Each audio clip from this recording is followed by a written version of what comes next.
আমাৰ চৰকাৰী কৰ্মচাৰীসকলৰ বাবে বিশেষকৈ নতুন চাম চৰকাৰী কৰ্মচাৰীসকলৰ বাবে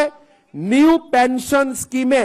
কৰবাত নহয় কৰবাত সন্দেহৰ সৃষ্টি কৰি আহিছিল। এই বছৰ 1 এপ্ৰিলৰ পৰা আমি আমাৰ অসমৰ চৰকাৰী কৰ্মচাৰীসকলৰ বাবে নিউ পেনশন স্কিমৰ সামৰণি মাৰি United pension scheme UPS scheme আমি আৰম্ভ কৰিব বিচাৰিছো, যাৰ জৰিয়তে 25 বছৰ কাম কৰা চৰকাৰী কৰ্মচাৰীসকলে নিশ্চিতভাৱে তেওঁলোকে 50% চাকৰি কালৰ দৰমহা 50% ডিয়াৰনেছ এলাউন্সৰ সৈতে লাভ কৰিবলৈ সক্ষম হ'ব। অসমৰ চৰকাৰী কৰ্মচাৰীসকলক মই আৰু এটা সুখবৰ আজি দিব বিচাৰিছো। 2005 চনৰ আগতে যিসকলৰ নিযুক্তিৰ প্ৰক্ৰিয়া আৰম্ভ হৈছিল, কিবা কাৰণত নিযুক্তিৰ প্ৰক্ৰিয়া 2005লৈ গুচি গ'ল,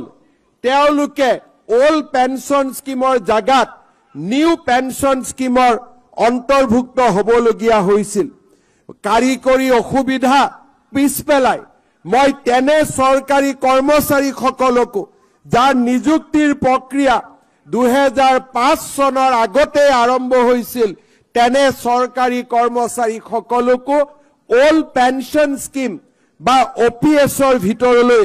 আনিবলৈ সিদ্ধান্ত গ্ৰহণ কৰিছো, যি আমাৰ ৰাজ্যখনৰ চৰকাৰী কৰ্মচাৰীসকলৰ বাবে নিৰাশাৰ পৰিৱৰ্তে আশাৰ এক নতুন সঞ্জীৱনী সুধা আৰম্ভ কৰিব। শ্ৰদ্ধাৰ ৰাইজ, এই বছৰতে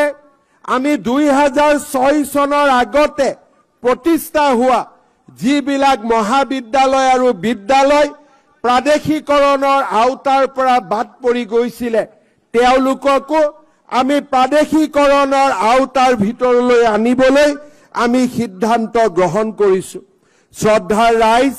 এনেবোৰ সিদ্ধান্তৰ লগতে আমাৰ ৰাজ্যৰ আশা অংগনবাদী কৰ্মী, মধ্যাহ্ন আহাৰৰ কৰ্মীসকলৰ বাবেও আমি তেওঁলোকৰ জীৱন আৰু অধিক মসৃণ কৰিবলৈ আমি তেওঁলোকৰ দৰমহাও বৃদ্ধি কৰাৰ বাবে সিদ্ধান্ত গ্ৰহণ